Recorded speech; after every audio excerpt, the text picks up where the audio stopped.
Olá, meus irmãos, minhas irmãs da Arquidiocese de Sorocaba, a paz de Jesus.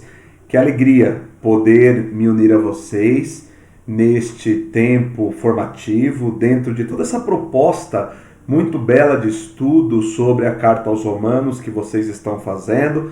Me alegra o coração poder participar desta iniciativa, poder estar com vocês e de alguma forma contribuir com estes meus irmãos tão queridos. Para quem não me conhece, eu sou o Anderson, eu tenho 38 anos, sou casado, tenho 11 anos de vida matrimonial, 2 filhos como fruto deste amor e também, por graça de Deus, sou fundador da comunidade Rua Adonai, termo hebraico que significa sopro do Senhor. Temos como carisma ser sinal de amor. Somos da Diocese de Campo Limpo e em Campo Limpo atualmente estou como secretário-geral do movimento eclesial. E dentro do estado de São Paulo, estamos articulando a comissão da unidade dos cristãos. Pediram então que eu dirigisse a vocês uma fala sobre a declaração conjunta sobre a doutrina da justificação, que é ali uma declaração conjunta, fruto de muito tempo ali de discussão, de diálogo entre a Federação Luterana Mundial e também a Igreja Católica. Esta declaração ela vem para harmonizar as posições tanto da Igreja Luterana, bem como também da Igreja Católica, a respeito da justificação e também da graça de Deus. Ok, irmãos? Vamos lá, os slides estão aí também para que vocês possam acompanhar. Espero que esse estudo seja muito produtivo. Eu contextualizei um pouco o documento, pincei também algumas partes do texto para nós trabalharmos, para nós discutirmos e chegarmos então a um debate, a um diálogo saudável, já desta posição harmonizada a respeito da justificação. Vamos lá. Esta declaração conjunta ela foi assinada em 31 de outubro de 1999, na cidade de Augsburgo. E ela veio assim para estabelecer que as confissões católica e luterana professam a mesma doutrina a respeito da justificação pela fé. Ou seja, a respeito da justificação pela fé, católicos e luteranos professam a mesma coisa, professam a mesma doutrina, embora tenham ali desdobramentos diferentes, até porque eu estou falando de um posicionamento que foi harmonizado e não de um posicionamento que veio para anular o outro ou vice-versa. A posição luterana prevalece e anula a da Igreja Católica, ou a da Igreja Católica prevalece e anula a da Igreja Luterana. Não tem uma anulação. O que nós temos? Nós temos uma declaração conjunta que vai ali estabelecer que tanto luteranos e católicos professam a mesma doutrina no que diz respeito à justificação pela fé, e estes diferentes desdobramentos são justamente ali oriundos das posições originais de ambas as confissões. Repito, o que nós temos é uma posição ou um posicionamento harmonizado e não anulado. Vamos lá.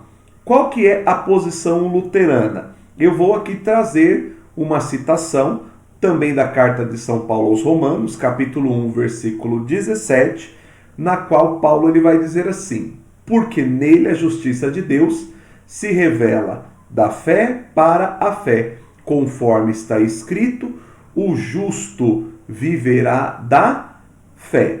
Ou seja, para os luteranos, a justificação se dava ali somente pela questão da fé. Ou seja, basta a fé, basta a adesão ali à palavra de Deus, basta a confiança no Senhor e na sua misericórdia para que a pessoa seja justificada. A posição católica, ela vai professar a mesma coisa, mas com uma pequena diferença. E o texto que nos ajuda a compreender isso está na carta de Tiago, capítulo 2, versículo 18, onde Tiago vai dizer assim: poderão até dizer, tu tens a fé, mas eu tenho as obras. Mostra-me então a tua fé sem obras, porque eu dou-te a prova da minha fé através das boas obras. Ou seja, a posição católica também acredita, também defende que para nós sermos justificados, basta a fé, mas a fé não basta por si só. Por quê? Porque são também necessárias as obras. E foi justamente desta divergência entre ambas as interpretações provenientes destes versículos que nós vamos ali ter séculos de debate até que a posição ela seja harmonizada, sem excluir nenhum dos pontos de vista, até ali quase que passados 500 anos. Vamos lá. Então, a doutrina da justificação, ela foi defendida por ambas as realidades, porém com características diferentes. E justamente essas diferenças vão resultar no século XVI, que é quando acontece, primeiramente, a Reforma Protestante e depois a Contra-Reforma, ou ali o Concílio de Trento, que nós vamos ali chegar nas condenações doutrinais, tanto por parte dos luteranos, a partir dos seus escritos confessionais, como por parte da Igreja Católica, a partir das definições do Concílio de Trento. Antes de nós falarmos um pouquinho sobre a estrutura do documento, vou voltar aqui para poder explicar uma coisa que é muito importante para a nossa compreensão. O que significa justificação? Justificação significa o que torna justo, ou quem nos justifica. Quem faz justiça por nós? E nós entendemos que Deus, ele nos justifica a partir da entrega livre de amor que seu Filho, Jesus Cristo, ele faz para a nossa salvação. É importante a gente entender assim, que justificação é uma coisa, salvação é outra, embora ambas estejam profundamente ligadas. Jesus é aquele que nos justificou. Ele fez justiça, ou seja, se o pecado entrou no mundo por um homem, também por um homem o pecado deveria sair. Só que olha que interessante. E isso seria, de uma certa forma, a maneira mais simples de se fazer justiça. Por quê? Existe uma premissa básica que ensina para nós assim: quando uma pessoa erra, o correto é que ela própria, por um critério de justiça, ela própria corrija ali o seu erro. Se quem pecou foi o homem, é o homem quem deve corrigir o seu erro. Mas olha que interessante, a correção do erro do homem, que aqui nós estamos falando do erro dos nossos primeiros pais, se a correção do erro dos nossos primeiros pais implica em salvação, nós também sabemos que ao homem é impossível se salvar, porque só Deus pode nos salvar. Aí aqui a gente tem um grande problema. Peraí, o homem errou, ele tem que corrigir. A correção do seu erro implica em salvação, mas o homem não pode se salvar, só Deus pode salvar.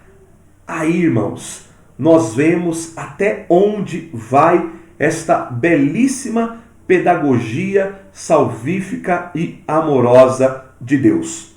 No mistério da encarnação, nós não temos somente Deus se fazendo homem. Nós temos a terra se unindo ao céu, nós temos a graça vindo ao nosso encontro. Como homem, Deus vai corrigir o erro dos nossos primeiros pais. Por quê? Porque em Jesus nós temos, pela graça, um homem que vive perfeitamente a vontade de Deus para nós. E como Deus, ele vai então nos salvar. Ele corrige o nosso erro enquanto homem e ele nos salva enquanto Deus. Então, Jesus, ele é aquele que vem para fazer a justiça de Deus. Profundo também nós falarmos isso. Por quê? Porque nós temos entendido muitas vezes o conceito de justiça num conceito puramente retributivo, que é o modelo de justiça que impera, por exemplo, na sociedade civil. Uma pessoa, ela cometeu um delito. Então, para ela poder ali ser corrigida, para que ela possa ser educada, ela vai para um sistema prisional, passar por um processo de reeducação, cumpre uma pena lá de acordo com o crime e se acredita que essa pessoa está sendo reabilitada para a sociedade. Este exemplo é só para mostrar para nós que o conceito de justiça que impera na nossa mentalidade é esse conceito de justiça retributiva. Nós somos retribuídos de acordo com os nossos atos.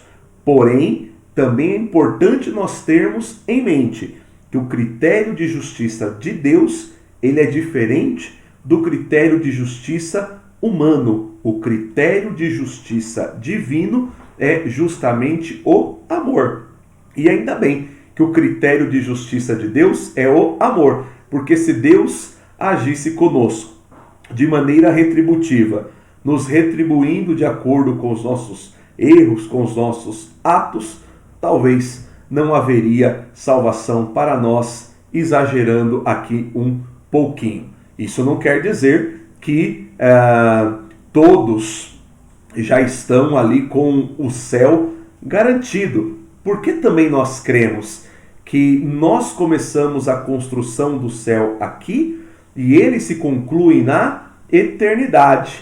É o famoso já e o ainda não do reino. Nós vivemos uma realidade na terra, mas na plenitude, ou esse ainda não, só para a eternidade.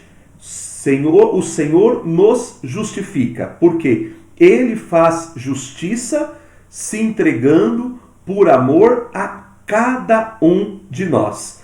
E esta justiça que o Senhor ele faz em nosso lugar nos garante ali a salvação. Então a salvação, ela foi conquistada não é pelos nossos méritos. A salvação ela é conquistada pelos méritos de Cristo, irmãos. Ele veio para nos salvar.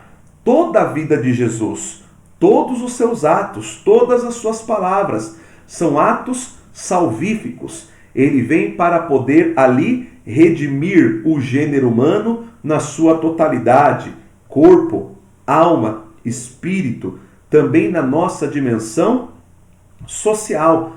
Santo Agostinho, ele também nos dizia que só pode ser salvo aquilo que é assumido. Eu gosto sempre nas minhas aulas de dar um exemplo. Se uma criança ela está ali numa praia, numa piscina se afogando, obviamente o pai não vai deixar ali a criança se afogar. Ele pula na água ainda que ele não saiba nadar. Por quê? Porque ele vai ali salvar o seu filho. Para a gente poder aqui traduzir de maneira bem objetiva. Quando um pai ele pula na água para salvar o seu filho, o que ele está fazendo? Ele está assumindo aquele perigo, ele está assumindo aquela condição para trazer a salvação ao seu filho. Então este exemplo também é muito oportuno para nós. A justiça de Deus, realizada na entrega livre e amorosa de Jesus por amor a cada um de nós, ela nos trouxe o quê? Ela nos trouxe salvação. Por quê? Porque ele veio para poder assumir, irmãos, o nosso pecado, e ele assumiu todas as suas consequências, inclusive a morte. Por quê? Porque também para nos salvar é preciso que esta redenção ela seja assumida na totalidade, do nascimento até a morte. E Jesus se fez obediente até a morte, e morte de cruz. E na sua entrega livre, conforme eu estou frisando, a sua entrega livre na cruz, ele não somente nos salva, mas ele deixa também um sinal visível e perpétuo daquilo que o amor é capaz de fazer. E só o amor tem poder de salvação. O sofrimento por si só, ele não salva, não redime, mas o amor salva, o amor redime. Fomos justificados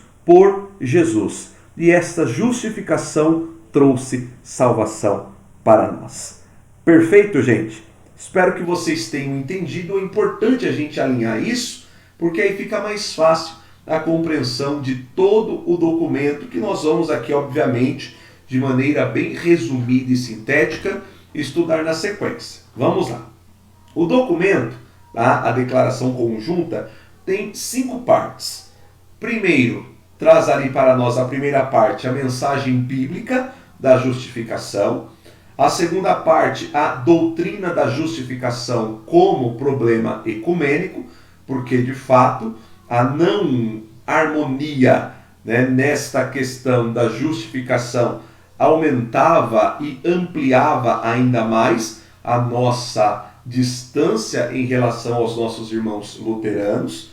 O terceiro ponto deste documento trabalha a compreensão comum da justificação. A quarta parte, os desdobramentos da compreensão comum da justificação. E a quinta parte, o significado e o alcance do consenso obtido. Vamos lá. No parágrafo número 5, o texto ele vai dizer para nós assim: a presente declaração conjunta quer mostrar que, com base no diálogo, as igrejas luteranas signatárias e a Igreja Católica Romana estão agora em condições de articular uma compreensão comum de nossa justificação. Ou seja, somos justificados pela graça de Deus, ou seja, Deus ele não nos cobrou nada, foi uma oferta livre, gratuita de amor, ou seja, por isso que ela acontece por graça de Deus, ele não cobra, não nos é exigido, porque nós não temos méritos, é o mérito divino que nos justifica. Tá? Então, nossa justificação pela graça de Deus na fé em Cristo. Somos justificados por Cristo de maneira gratuita e aderimos a esta justiça feita da parte de Deus através da fé, que é a escuta e a adesão à palavra de Deus. Esta declaração comum não contém tudo o que é ensinado sobre justificação em cada uma das igrejas, mas abarca um consenso em verdades básicas da doutrina da justificação e mostra que os desdobramentos distintos ainda existentes, isso aqui é muito importante, não constituem mais motivo de condenações doutrinais. Então, as condenações, elas ficaram no passado a partir desta declaração conjunta, já não há mais condenações doutrinais, seja por parte da Igreja Católica em relação aos luteranos, seja por parte da Igreja Luterana em relação a nós, católicos. Vamos lá.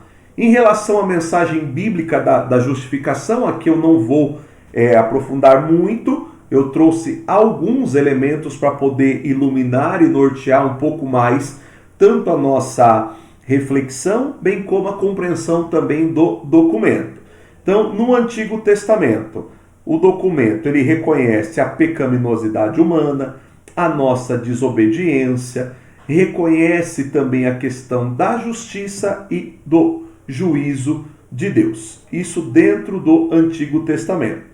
No Novo Testamento, o documento também reconhece que tanto os termos justiça e justificação são abordados de maneira diferente. Aqui eu trouxe a transcrição do documento, tal como lá está, e no documento, aqui nos slides também, vocês perceberão que ao lado ali dos livros bíblicos, né, nós temos as devidas citações. Então, a compreensão em Mateus é uma, em João é outra, na Epístola aos Hebreus é uma, na Epístola de Tiago é outra. Também nas cartas paulinas, o dom da salvação é descrito de diferentes modos, né? Aí está aqui no texto como que o dom da salvação é descrito como libertação para a liberdade, como reconciliação com Deus, como paz com Deus, como nova criação, como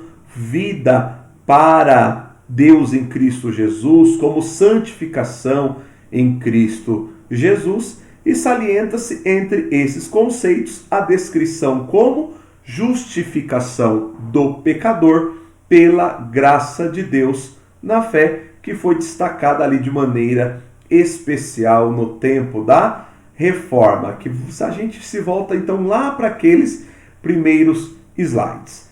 Para a posição luterana, bastava a fé. Para a posição católica, não bastava a fé, era necessário também as obras.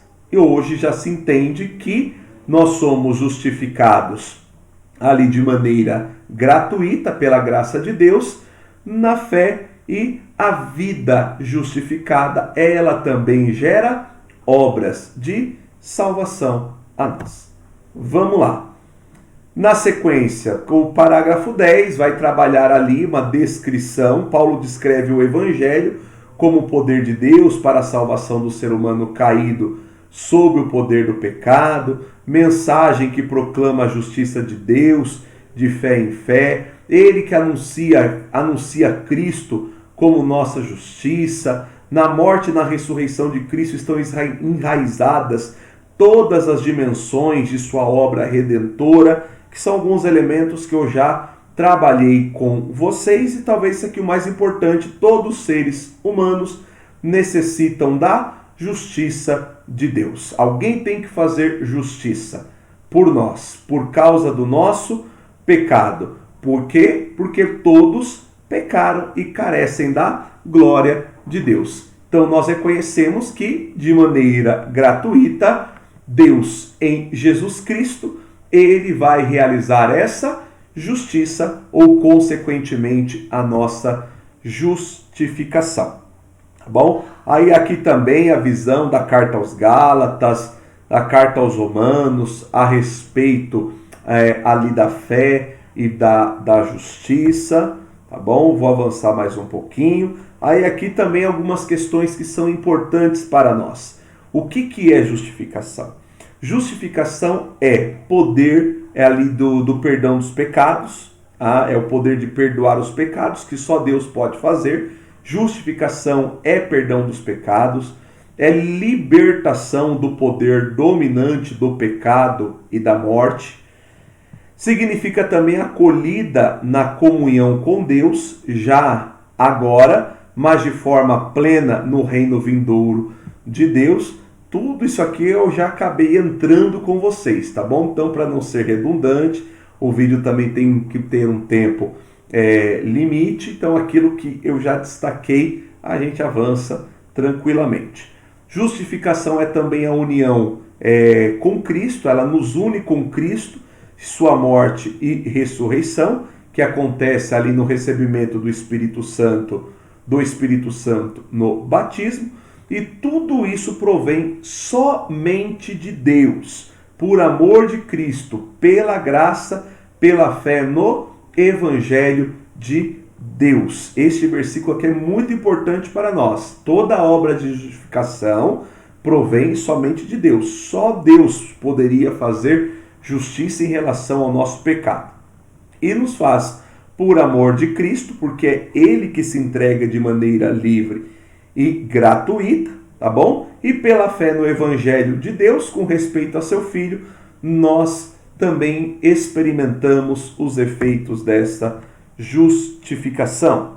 Vamos lá. Então, as pessoas justificadas vivem a partir da fé, que provém da palavra de Cristo, que atua no amor. Então, a pessoa justificada, ou aqueles que foram justificados, vivem isso a partir da fé. Por quê? Porque nós ouvimos a palavra, damos adesão a ela e cremos, confiamos que foi o próprio Deus quem fez justiça por nós. E por que ele fez? Por amor, porque ele nos ama. Vamos lá?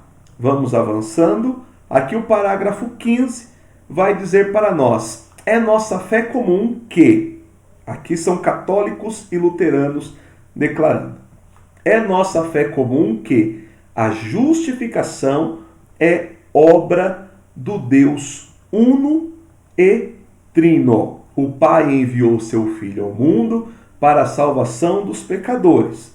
A encarnação, a morte e ressurreição de Cristo são fundamento e pressuposto da justificação. Isso aqui é muito importante, é o reconhecimento de que não é só a morte, é da encarnação, do nascimento até a morte. Toda a vida de Jesus é justificação, é salvação para nós. Por isso, justificação significa, olha a definição, que o próprio Cristo é nossa justiça, da qual nos tornamos participantes através do Espírito Santo, segundo a vontade do Pai. Participamos desta justiça amorosa de Deus, ou desta justificação amorosa de Deus, ali pelo poder do Espírito Santo. E confessamos juntos, católicos e luteranos, somente por graça, na fé, na obra salvífica de Cristo, e não por causa de nosso mérito, somos aceitos por Deus e recebemos o Espírito Santo, que nos renova os corações e nos capacita e chama para as boas obras. Olha que interessante, vou repetir para frisarmos isso. Confessamos juntos, católicos ou luteranos, somente por graça, de maneira gratuita, na fé, na obra salvífica de Cristo, não por causa do nosso mérito, que nós somos aceitos por Deus e recebemos o Espírito Santo. É Ele que renova os nossos corações, nos capacita e nos chama para as boas obras. Que linda esta posição harmonizada. Aqui trabalha muito bem a questão da fé e também ali das obras, porque Deus nos capacita e nos chama também ali a oferecer boas obras no Espírito a partir desta justificação amorosa em seu Filho Jesus. Continuando, todas as pessoas então são chamadas por Deus para a salvação em Cristo. Somos justificados somente por Cristo ao recebermos esta salvação na fé. Se Ele veio para nos salvar, nós estamos salvos e na fé nós precisamos viver como salvo. É por isso que o justo viverá pela fé. Por quê? Porque nós precisamos viver de maneira prática as obras da salvação, ou viver como salvo todos os dias da nossa vida. E é só por graça de Deus que nós conseguimos viver desta maneira. Continuando aqui, já nos encaminhando para a parte final, esta parte de número 4, ela é importantíssima, traz para nós ali o desdobramento da compreensão comum da justificação. Esta parte está dividida em alguns subitens e, na verdade, eu não trouxe, por questão de tempo, posicionamento luterano e católico. Eu estou trabalhando somente com o posicionamento já harmonizado. Então vamos lá. Nesta primeira parte do capítulo 4, temos aqui a incapacidade e o pecado humano face à justificação. Então, confessamos juntos sempre subentenda, tanto católicos como luteranos. Confessamos juntos que o ser humano, no concernente à sua salvação, depende completamente da graça salvadora de Deus. Católicos e luteranos reconhecem. Somos completamente dependentes da graça salvadora de Deus. A segunda parte, justificação como perdão de pecados e ato de tornar justo. Confessamos juntos que Deus, por graça, perdoa ao ser humano o pecado e o liberta ao mesmo tempo do poder escravizador do pecado em sua vida e lhe presenteia a nova vida em Cristo. Ou seja, por graça, Deus concede a nós, seres humanos, o perdão do pecado, e o perdão dos pecados é libertação para nós do poder escravizador do pecado e do mal. Avançando, a terceira parte deste capítulo 4 da declaração conjunta fala sobre a justificação por fé e por graça. Confessamos juntos que o pecador é justificado pela fé e na ação salvífica de Deus em Cristo. Essa salvação lhe é presenteada pelo Espírito Santo no batismo como fundamento de toda a sua vida cristã. Quarta parte, a pessoa justificada como pecadora.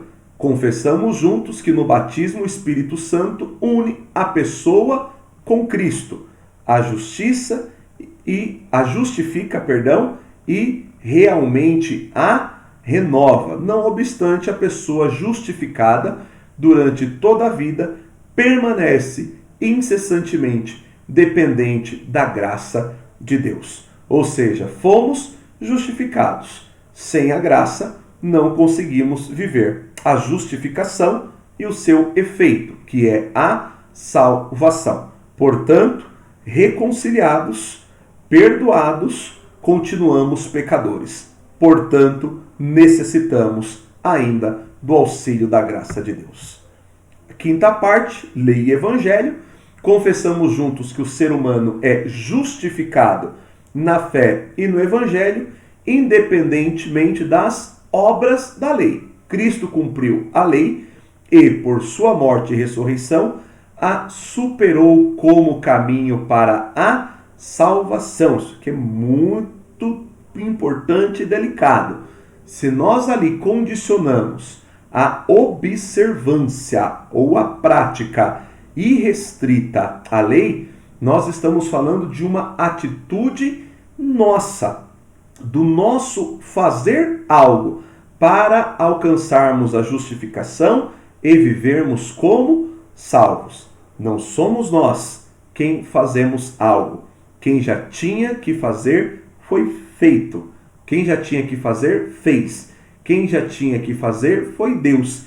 E Ele fez na pessoa de Jesus Cristo. Que é importante, porque a gente alinha e entende que a salvação ela é iniciativa de Deus. Às vezes eu vejo alguns irmãos dizendo assim, a salvação é individual, então fica aí você, porque eu vou correr atrás da minha salvação. Vamos alinhar isso, tá bom? Salvação é iniciativa divina. Obviamente, é necessário um esforço individual, que só acontece pela graça de Deus. Mas em si, a salvação ela é comunitária. Por quê? Porque ela é vivida na comunidade, uma vez que Deus veio não para salvar um indivíduo, mas para salvar um povo. Então a salvação tem que ser vivida na comunidade. E a comunidade precisa ser a comunidade dos salvos. A próxima parte, 4.6, certeza de salvação. Confessamos juntos que as pessoas crentes podem confiar na misericórdia e nas promissões de Deus, também em face de sua própria fraqueza e muitas ameaças para a sua fé. Acho que aqui basta para nós. Confessamos juntos que as pessoas crentes podem confiar na misericórdia e nas promissões de Deus. Se Jesus veio para nos salvar, nós estamos salvos. O desafio é viver como salvos, ou viver pela graça a salvação a cada dia. Isso aqui é muito forte, irmãos. Existe também, obviamente, todo um esforço pela graça que nos é necessário fazer. As boas obras da pessoa justificada. Confessamos juntos que boas obras, uma vida cristã em fé, esperança e amor, se seguem à justificação e são frutos da justificação. Então aqui se reconhece de maneira já harmonizada que a justificação ela gera frutos e que estes frutos são as boas obras. Estas obras são uma vida cristã vivida na fé, na esperança e na caridade, sempre pela graça de Deus. Por fim, a última parte trabalha o significado e o alcance do consenso obtido.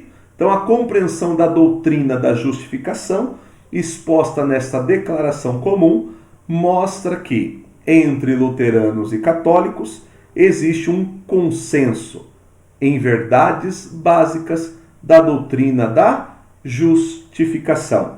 E de maneira muito cristã, como deveria ser, com isso também as condenações doutrinais do século XVI, na medida em que dizem respeito à doutrina da justificação, aparecem sob uma nova luz.